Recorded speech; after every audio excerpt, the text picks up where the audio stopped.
Hey guys, welcome back to We Watch a Movie. I am Mike. Thanks for spending a few minutes of your day with me as always. Today we're reviewing Barbarian. And the reason we're reviewing it, and the reason we're doing a spoiler review, is because it's just the movie it's hard to talk about if you're not going to talk about the spoilers. But I will put a non-spoiler review on our TikTok, but I do implore you, if you have not seen this movie and you're thinking, Mike, just give it to me. I'm going to bend over and spread them. I'm going to say, no, Jim, not today. Any other day I'd get in there and show you how to swing. Believe me, but not today. Why does it always go to butt stuff? But yeah, I implore you, don't watch the spoilers for it. Go in blind, butt-ass naked. Probably not unless you can get it on VOD, and you can't. It's only in theater, so definitely wear clothes. But anyway, on to the spoiler stuff. If you're still watching this, you've seen it, and you know that it's pretty fucking awesome. Probably. As long as you went in blind and didn't see anything about the movie. Because it's a movie that the reason it's entertaining is because it zigs when you expect it to zag. It's completely original. It never goes where you think it's gonna go. You know, just fucking fun-ass horror movie that's not trying to be hoity-toity. It's not trying to be this big, really brainy type of film. As confusing as it is while you're watching the movie, do what it does. At the end of the day, it's really easy to take in, and it's just a fun fucking ride. So I think that's why this movie's getting loved pretty much across the board from everybody, is because it's completely non-pretentious, and it just wants to have a good time with you, but it also doesn't dumb shit down for you, or its characters, for the most part. So yeah, ultimately, at the end of the day, all this is this dude has been building these fucking tunnels underneath his house since back in the early days of Detroit, before it was a shithole. No offense, I have friends in Detroit. Fucking MCDC, man. Got one ass cheek and 3 toes. I will beat your ass.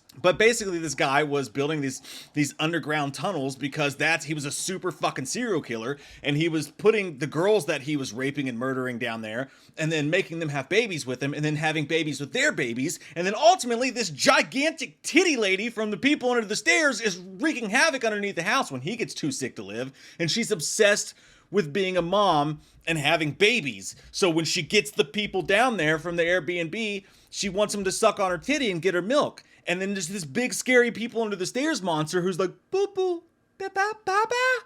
But like, you know, freaky as fuck and wearing way too much foundation, like Johnny Depp in most of his movies. And it's just fucking wild and freaky. And then that's basically the whole story. But the way that they get to telling you that very simple story is just fucking crazy. And all the shit that you go through. And there's multiple points where it was like, oh, this story is going to fall off. This plot hole here is going to break loose and kind of ruin everything for me. The only plot hole I've found in the whole movie, and tell me if you guys are with me on this, is how the fuck was she that strong? That's really the only plot hole I have. They did a really good job covering up, like, why would this character do this? Why would this character do this? Like, for instance, Justin Long's character. Like, why would you be all happy and worried about square footage? You're not concerned about the camera or the blood. I mean, it matches with his character, though. He's this dude who lives in fucking Hollywood, and, like, he doesn't really care. He's kind of an asshole and has zero sympathy for other human beings, clearly.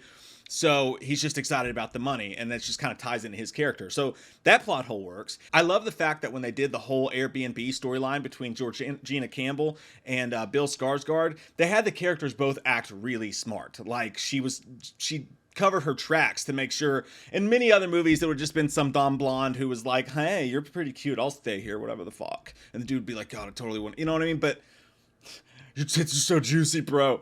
But they really made the characters likable, and they made the characters, for the most part, smart. There was only a tiny thing here or there. I'm like, why the fuck would you do that right there? But yeah, the biggest plot hole to me was how the fuck is, let's just call her Big Titty Lady. How the fuck was the scary Big Titty Lady that strong? I mean, when she grabs the hobo, she rips his arm off, right? And like, she's throwing around Justin Long like he's nothing. In the entire movie, she's extremely strong, which is why these people can't get away from her. I got home and literally I hope that the FBI doesn't look at my search history or whatever, because I was Googling, like, because my wife said the incest, probably she got some freak gene or whatever. So I start Googling, like, does incest make you stronger, or like side effects of incest? You know, if someone ever looks at my search history at some point, let this be my fallback, you know, that I wasn't trying to make, you know, like one of those fucking weird, like, family cults like they show on A&E and shit all the time and call it Christian. But I didn't really find anything on that in my travels on the dark web, but it did say that it could cause, you know, fitness weakness. So I guess you could say if it could go that way, it could go the other way, or who knows what the fuck genes do when you just keep having babies and babies and babies. But man, I fucking love this movie, and I love how all that unraveled. The only thing I didn't like is I like Justin Long as an actor so much. Like, I'm literally working on an article about him and his history of horror movies right now. I love him as an actor so much, and settle an argument for me. I think he's an extremely versatile actor. My wife totally disagreed with me, so I killed her. And now she's in our trunk. But yeah, we all know how that's going to end with me getting my ass kicked. But I think he's super versatile and underrated as an actor. She likes him a lot, but just thinks he plays the same. So we have completely different opinions on that. What do you guys think? Comment down below. But he's part of the reason this movie works specifically, because right when they get to the point where they're about to show us the horror, it's like, oh, okay, now we're to the scary stuff. Georgina Campbell was great and Bill Skarsgård was great, and they led us up to that point to where as they unravel this story, you're not bored, but you are a little bit waiting to be scared. You're getting really tensed out. Like, is this, I've heard this movie's scary as shit. So you start to like psych yourself out and you're like, here we go. The butter from this popcorn is giving me like, reflux, and it's making me feel uncomfortable and scared because I'm in these D-box seats and I'm like fucking floating and I'm waiting for someone to scare the shit out of me and I'm gonna throw up on myself. So you start to like freak yourself out, and it works. But you are ready for the scares to start. And the second they get in that fucking basement and fucking big titty lady pops out and smashes his face, you're ready for it to go. And you think the entire movie is just going to be bam, bam, bam, bam, bad baby, bad baby. And all of a sudden, boom, sunlight, the ocean, and we're in the car with Justin Long's character. And the only reason that works is if that character is super entertaining to watch. And while his character was an asshole, one of the things I didn't like about it, but that's just personal preference because I like him so much, I wanted him to be likable. He's singing in the car. He's so entertaining and funny, even though he's supposed to be the bad guy.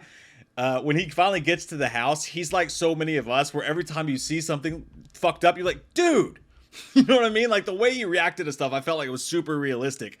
I feel like I would have probably reacted the same way to a lot of it. I don't know what that says about me, that I'm a fucking asshole, because he clearly coerced this girl forcibly to have sex with her, even if he didn't like rape her at knife point. And then at the end, one of the beautiful things they did with his character was right when it seems like he's having this revelation, and he's like, I hurt somebody, and I need to make it right. And you actually believe him again, because he's a good fucking actor. And the first chance he gets, he's like, I can save myself by throwing you off this fucking roof, and then grabs her by the hair and throws her off the roof. Again, I hated it because I wanted his character to be likable, but he just did a fucking great job with it. And that scene, I'm not shitting you guys, I fucking cackle laughed. When he throws her off the roof, and then the titty lady is just flying through the fucking air in the darkness, nobody else in the theater laughed. Like, I felt like Wayne's World, like, last guy, oh, he did not get you got you big, me small. I start dying fucking laughing in the theater, and my wife starts laughing too, but nobody else in the theater. Everybody was just silent, and I felt like a dick, but it was fucking funny, and I think it was meant to be so outlandish that it was fucking funny. And there were several times where that happened to me, when he goes down further down the hallway, and I thought they did a great job leading that, by the way, when the hobo guy was like, oh, there's worse shit in that house than her. You're like, oh, fuck yeah, something else is in there. And then we go into that story. Richard Brake, who's in this, one of Rob Zombie's favorite actors to go to, great actor. He did a great job in this. Freaky as fuck. Loved that. Loved the camera work when they went back to tell his original story, and he's like in Old Town Detroit, and he's walking through the store. Just the way the camera shots worked. That's why the movie worked. It was the acting. It was the interesting, almost inventive camera shots, the tracking shots. Even when the horror's not happening, you're super invested in the story, and they just did an amazing job. They knocked this one out of the fucking park, man, with that stuff. I did think her ripping the hobo's arm off was a bit much, but that scene was fucking hilarious. When he was like, she's like, how do you know he's not gonna come in here? And he was like, shit. He's like, I've been living here for 2 years and she never and then right then she busts through the fucking wall. Died laughing. That was awesome. That was fun horror at its peak. You know what I mean? That was awesome. But then she rips his arm off. I felt like that was a little bit much. And the final gunshot at the very end of the movie, which, and I know I'm all over the place, but you guys have seen it, so you know what I'm talking about. We're just a couple people talking movies here. Put your dick away, Peter. But when she pulls that gun and it's like loud, and it felt like the end of Rob Zombie's Halloween remake, by the way. It was weird because I thought there was going to be a post-credit scene, because they showed some credits and then just showed her walking off, basically. But I loved how they told the story.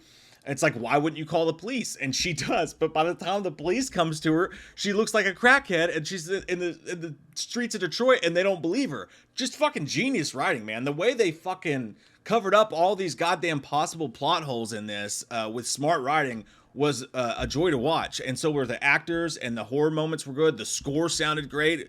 It was freaky as shit. To me, I really enjoyed the hell out of this movie. It only lands at an 8.5 to me. It could have been higher.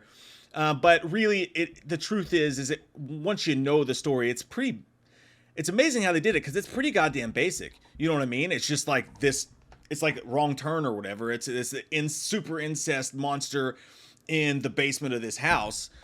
We've seen it all done before, but when you don't know what to expect going in, like if they marketed this as a Wrong Turn type movie, I feel like people may have been disappointed a little bit, because for all that happens, there's not a whole lot of horror moments. You know what I mean? Now, when they do the horror, it's really fucking cool. Kind of Blair Witch vibes when she was like in the darkness, just like, oh, I'm gonna make you suck my titty.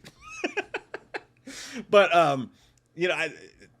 the marketing just did it, man. They nailed it. It's a first time watch. It's going to be a best time watch. I think there will be more rewatch value to this than a lot of other movies like it, because it was so well done and so filmed, and the acting and all the shit I've said before, and the horror moments were pretty damn cool. But yeah, I think it's an 8.5 for me, and that's a great score. It's going to be probably my top 5 of the year right off the bat. Man, it was a great movie, and I'm gushing over it just like everybody else is. I say absolutely go fucking see it, man. I'm trying to think if there's anything I missed at the same time. I want to say that it takes a little bit too long maybe to get to the horror. Maybe we carried on the Skarsgård and her story a little too long, which, by the way, there are so many movies about Airbnbs right now. I think we should really pump the brakes on the whole Airbnb situation and really start to go through with a fine-tooth comb, because this is a relatively new prospect, and we've already got like 10 Airbnb horror movies. So I will ask you guys this. Do you have an Airbnb or hotel horror story? Most of us have a horror story from the hotel at least. A travel story, anything. Comment down below. I want to know what they are. I've got a bunch of them too. Maybe I'll share them with you guys in the comments. If you're new here, please click subscribe, like. I'm going to put the non-spoiler review on our TikTok. Make sure you're following us on TikTok. We do all sorts of shit on there. And I promise most of it's not dancing or weird shit like that. So don't worry. I know we're all old men here. But hey, I love your all's fucking faces. Thanks so fucking much for giving a shit what I think about a movie. It's the coolest fucking job in the world. You guys fucking rule. How'd you feel about Barbarian? How'd you feel about all the stuff I talked about here today? How would you feel about showering? There's a spot I just can't reach. What are you gonna do on October 31st? What are you gonna do on October 31st? Here comes that white-faced fucker, an asshole like no other. He's a big old piece of shit. Wants to stab your sister's tits cause he's a white-faced fucker. Loomis can't recover. Dr. Challenge drunk again, sleeping with your sister's friends. Do you want to know about the darkness? I said, God damn. God damn you, faggot! I said, God damn. A lot of people don't know the darkness that goes inside their hearts. I said, God